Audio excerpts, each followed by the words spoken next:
Danielle Hunter, he's in. Fucking told you. I was telling everybody, all the doomsayers, all the Spielman haters, all the Zimmer haters. You know, all they were saying for months was that Danielle Hunter's never going to play for the Vikings again. That he wants to be traded. He wants if he doesn't get the to become the highest paid defensive player in the league, he's gone. He wants out. He hates Zimmer. Spielman's a bum. He won't do it. Hell, they probably blamed Kirk for it. Uh, they've announced some of the particulars is um, as expected, they're pushing some of the money up into this current area, this coming season, um, which was expected because like they've still got all this money, even though Kirk destroyed the cap, according to some people.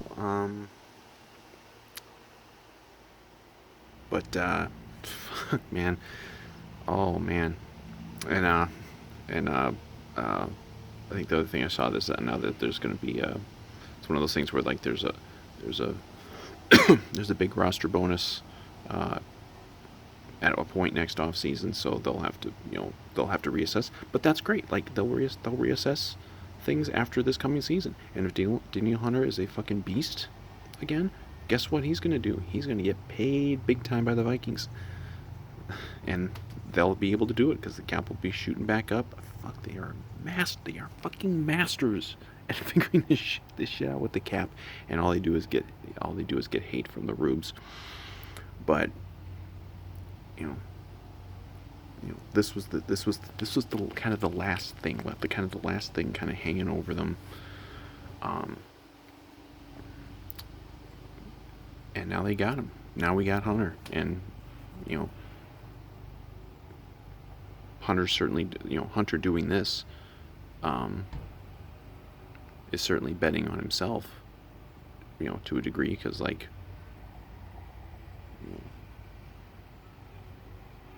the narrative, which I never fucking bought because I've there's never been anything to indicate that Danielle Hunter is that he was going to pull a Diggs and just be a total me first diva prick. You know, that's why I never really bought this narrative that like he's only going to go out on the field again if the Vikings back up the Brinks truck and give him you know the biggest contract for any defensive player in the league. I never bought that because that's just there's never been anything. He's been here since what, 2015. There's never been anything to indicate that he is that kind of a guy, and he's not, because guess what? He's going to be out there. He's getting more money up front, and he's getting a chance to like I said, bet on himself. He can hit free agency the next year potentially. I mean, I don't think he'll even hit free agency because I think he'll be a beast and the Vikings will pay him. But if if for some reason the Vikings were to choose to not pay him, well, then he hits free agency and you can get a big deal for somebody else. I don't see it happening that way, but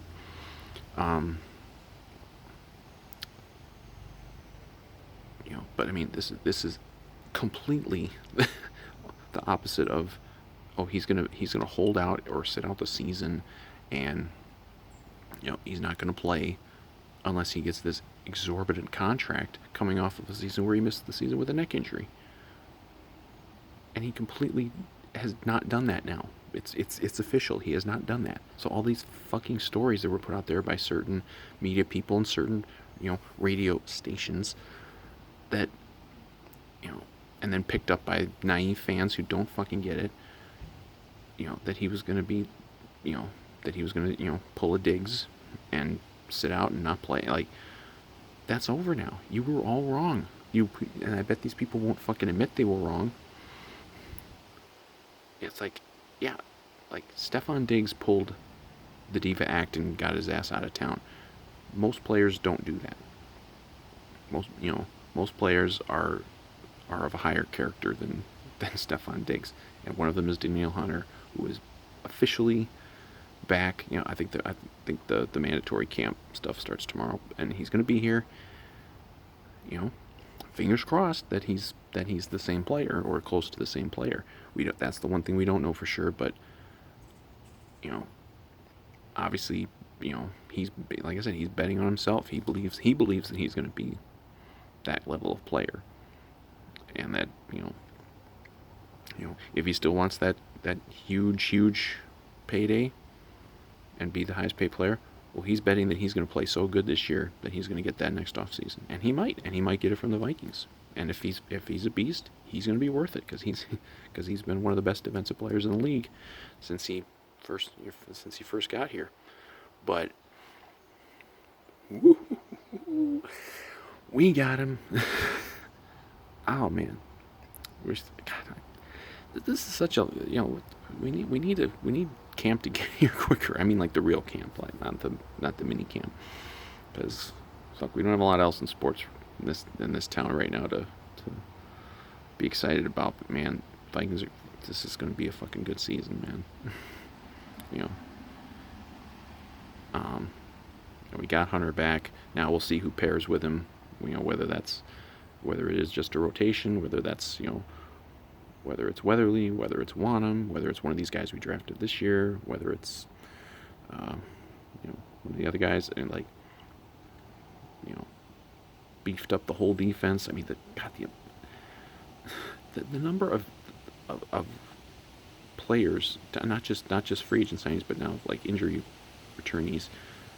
This defense is going to be, you're not going to even recognize it compared to that unit that had a 50 burger dropped on them in New Orleans.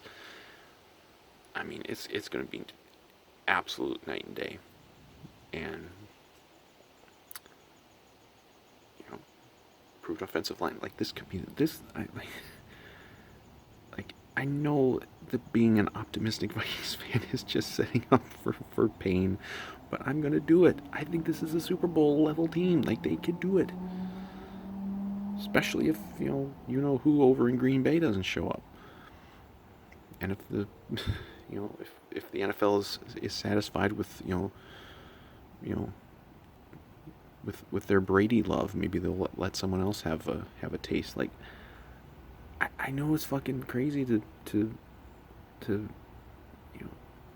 have that level of optimism coming off a 7-9 season, and with in a really good conference and all this shit, but this fucking roster is loaded, and we've got maybe the best pass rusher in football back officially, and hopefully he's the same player. I mean, I guess that'll be one of the big question marks going into the season is he exactly the same player? A neck injury, it's not a joke. There's no joke about a neck injury like that. That it's not like an ankle. It's not like even a knee. Like that can be that sort of thing could be career altering. But like I said, he's betting on himself. And he is an athletic freak. I think he can do it, and he thinks he can do it, and the team thinks that he can do it. And maybe they'll be wrong. Maybe he's not going to be the same player. But even if even if he's 75% of what he once was, that's still a hell of a player. And man, I am just this is so fucking exciting. Oh, this off season, man, we have fucking nailed this off season so much. We might even still have some cap money left over. I'm not even sure. We might still be able to go out and sign another, another wide receiver or something. But the only thing left is if we somehow got Larry Fitzgerald. That would be about the only other thing that could really get me excited. Although it sounds like we might not even be looking for a wide receiver 3. It sounds like that guy we got from Iowa was pretty damn good. But yeah, Danielle Hunter, he's back. He's betting on himself. He's going to be extra motivated because he's betting on himself. Fucking let's go, man. SKOL. SKOL to the bowl. We got to do it. Like this, I don't care. I don't care. It's like I'll drink that purple Kool-Aid till I'm done. But this can be a fucking Super Bowl level team. And we don't. It's not like we need a bunch of miracles, to do it. Because this fucking roster is loaded on both sides of the ball. You know, we need that injury bug to kind of leave us alone this year. You know, it certainly didn't last year. I mean, if we get wiped out with a bunch of major injuries again, that obviously screws the whole thing up. I mean, fuck, we were certainly a playoff team last year if we just have kind of a normal injury season. But optimism reigns in Viking land today because we got Danielle back, and I'm so happy that it proved all the fucking doomsayers and all the idiots wrong. You were so wrong. Been saying in every format that I can do it for months that Danielle Hunter was not going to do this. I want to know where these fucking, you know, I don't even remember who specifically was making these reports that he wasn't going to play unless he got the highest paid contract for defensive player. Who was saying that? Because you were fucking lying, and you've been exposed as a liar now because you were essentially smearing Danielle Hunter as some, you know, Diggs type diva, and he ain't that.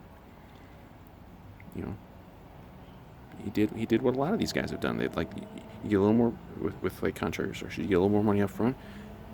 Gives you a chance to hit free agency a little quicker, and you know, you bet on yourself. I think it's basically the same thing like Anthony Barr did this offseason with his restructure. Like, you know, but again, he knows.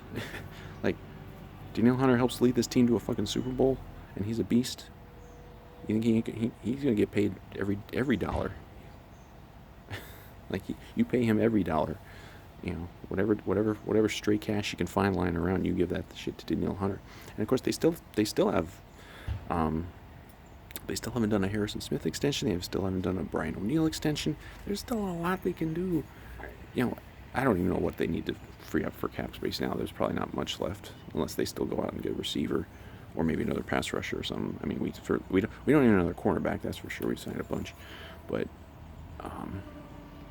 like, this is an amazing offseason. Everything has worked out for this team.